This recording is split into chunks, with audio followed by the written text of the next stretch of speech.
And he said to them, Truly I tell you, there are some standing here who will not taste death until they see that the kingdom of God has come with power.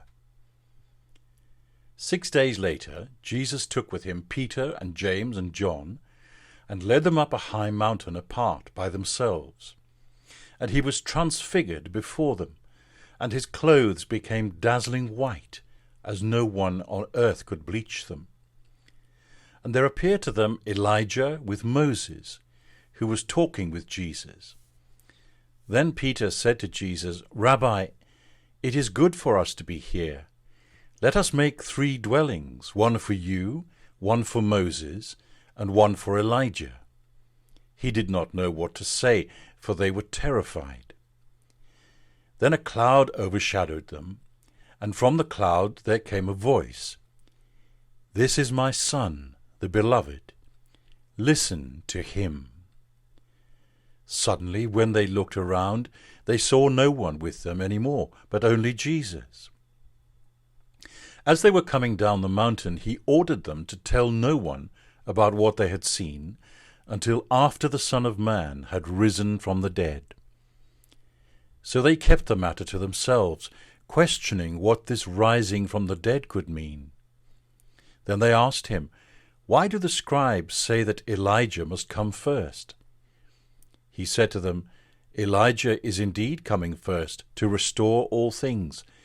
How then is it written about the Son of Man that he is to go through many sufferings and be treated with contempt? But I tell you that Elijah has come, and they did to him whatever they pleased, as it is written about him. When they came to the disciples, they saw a great crowd around them, and some scribes arguing with them. When the whole crowd saw him, they were immediately overcome with awe, and they ran forward to greet him. He asked them, What are you arguing about with them? Someone from the crowd answered him, Teacher, I brought you my son. He has a spirit that makes him unable to speak. And whenever it seizes him, it dashes him down, and he foams and grinds his teeth and becomes rigid. And I asked your disciples to cast it out, but they could not do so. He answered them, You faithless generation, how much longer must I be among you? How much longer must I put up with you? Bring him to me. And they brought the boy to him. When the spirit saw him, immediately it convulsed the boy, and he fell on the ground and rolled about, foaming at the mouth. Jesus asked the father, How long has this been happening to him?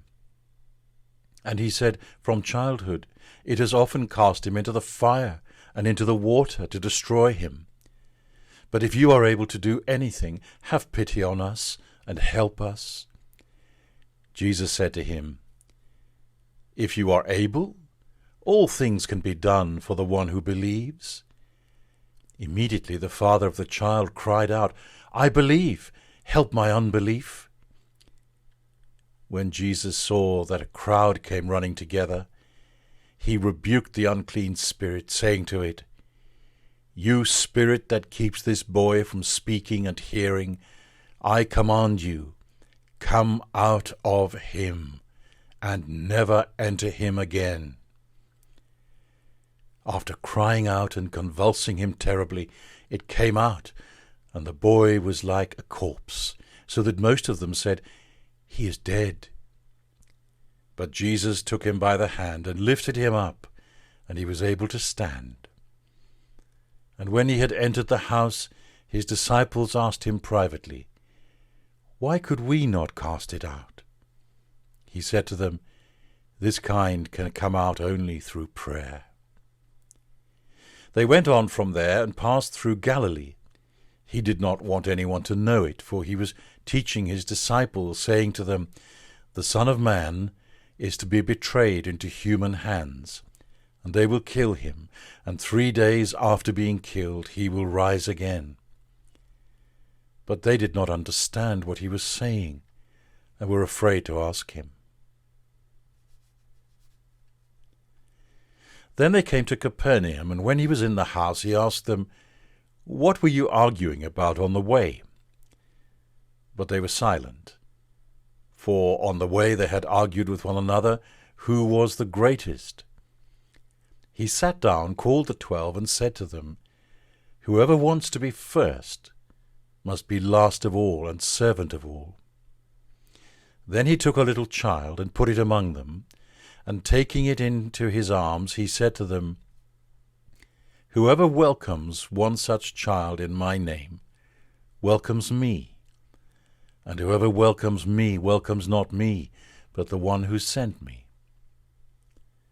John said to him, "Teacher, we saw someone casting out demons in your name, and we tried to stop him because he was not following us." But Jesus said, "Do not stop him, for no one who does a deed of power in my name will be able soon afterwards to speak evil of me.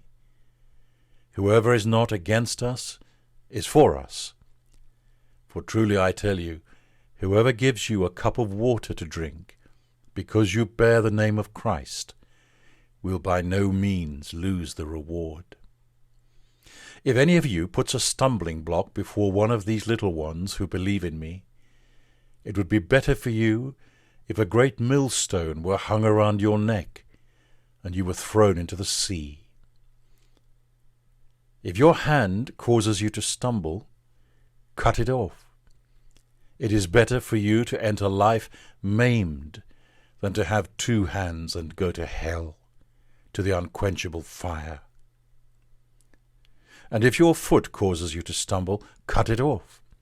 It is better for you to enter life lame than to have 2 feet and be thrown into hell. And if your eye causes you to stumble, tear it out.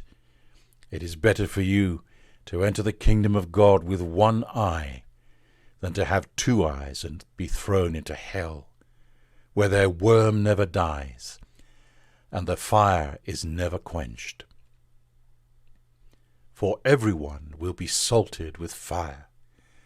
Salt is good, but if salt has lost its saltiness, how can you season it? Have salt in yourselves, and be at peace with one another.